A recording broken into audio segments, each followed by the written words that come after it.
สวัสดีหมู่เพื่อนหมู่ทุกคนมาเด้อมากินข้าวกันเด้อมื้อนี้เฮาปิ้งชิ้นงัวปิ้งพอน้ำตกหน่อยหนึงเอาไว้สิจุคือเขากินเฮาบ่กล้ากินจุดิบนี่เอาปิ้งพอสำหรับเจียวเพียโกๆหน่อยหนึง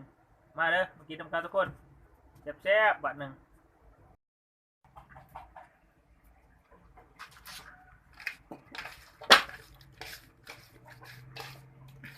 มื้อนี้เฮาสิ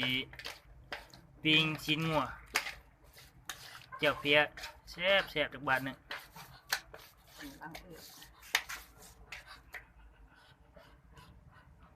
เราใช้ไรนี่มัน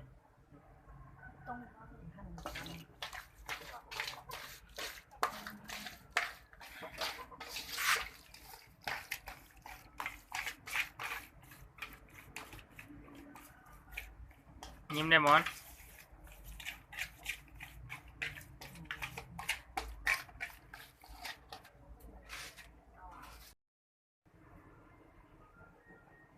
ชิ้นวัวทุกคนเด้อ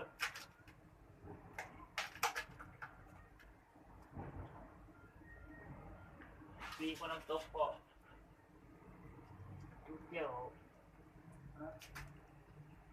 เกี่ยวเกี่ยวโอ้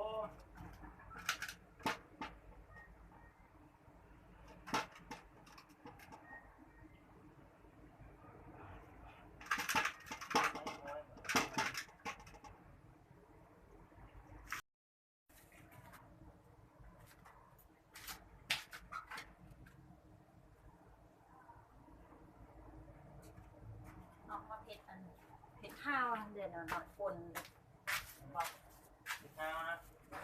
น่าจะเป็นติดครัวนะติดครัวนะอะไรก็เอาเป็ดครัวแล้วเอาตำดิบทั้งเลยนะข้าวเอาไปกินเป็ด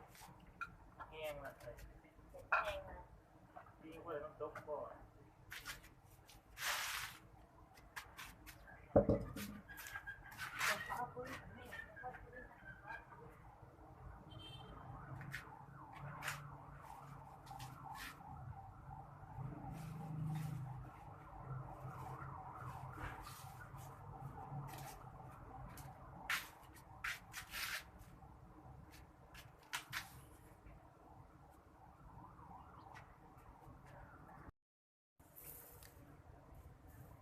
มาทุกคนใกล้ชุบแล้วนี่ปีงพอสำลาสีแดงแป๊บ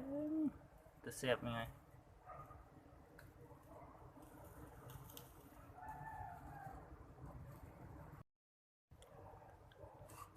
กำลังซอยปีงพอสำลาเลือดน้อย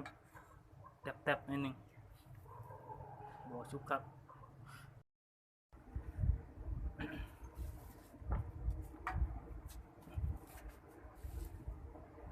มาเด้อทุกคนเด้อปีงจุกกันเด้อเรียกแก้วกันแก้วเรียกผมๆนิดนึง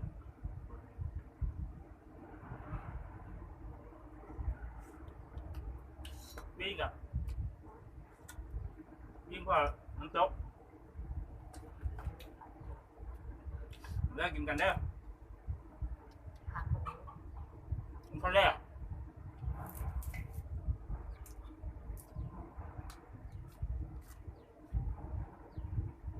ผักแกงสลัดหอมลาบเลยขอบคุณนะ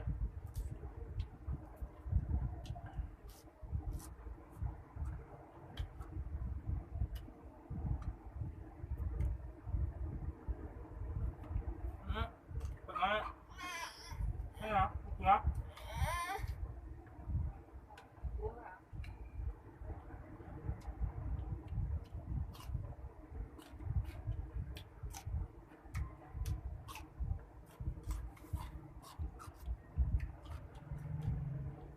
ว่าเฮ็ดซอยจุคือเขา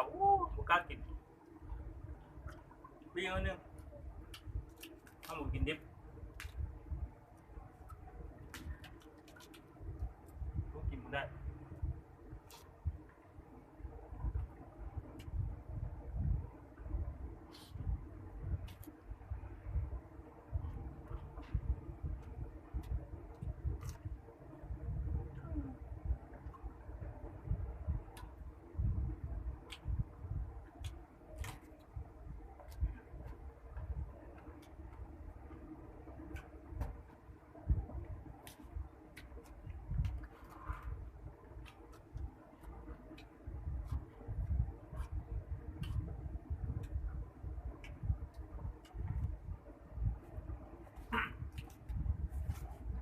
เมีย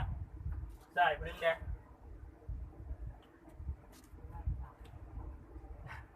สามพลูก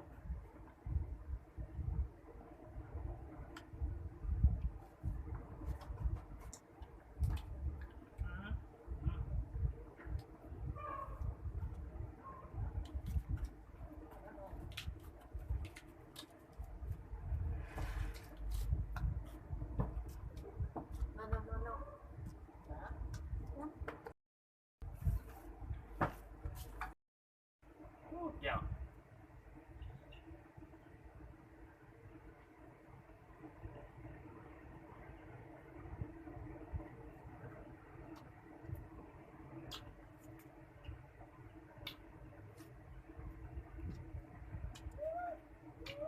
กินร้านน้องฮะ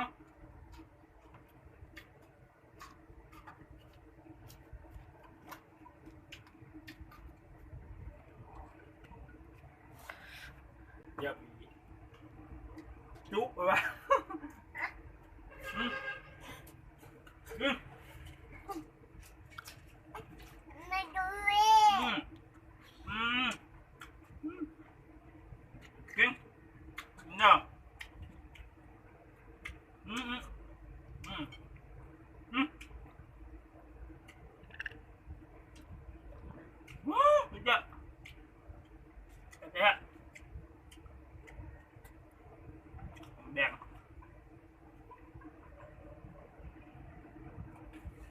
เนี่ยลูกแดงเนี่ยอ๋อ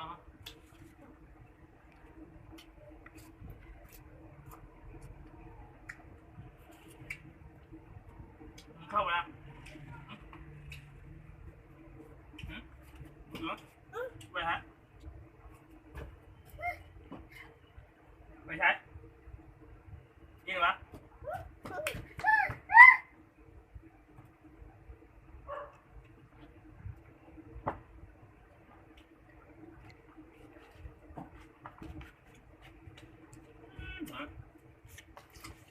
แม่